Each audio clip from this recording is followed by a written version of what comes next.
बोदवड शहरातील मध्यवर्ती भागातील प्रभाग क्रमांक 5 मधील खाटीकपाड्यात विलास सीताराम फाटे यांच्या घरी धाडसी घरफोडी झाली।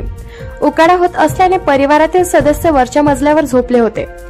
चोरांनी त्याचा फायदा उचलला। कौटुंबिक झोपलेल्या वरच्या मजल्याच्या दरवाजाला बाहेरून कडी लावत त्यांनी चोरी केली।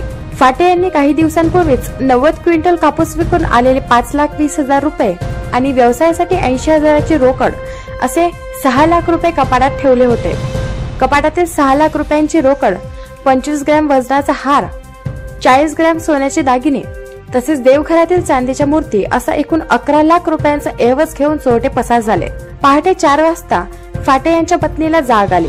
त्याने दरवाजा उघडण्याचा प्रयत्न केला असता बाहेरून कडी लावलेली होती। त्यांनी पुतण्याला फोन करून दरवाजा उघडण्यास सांगितले।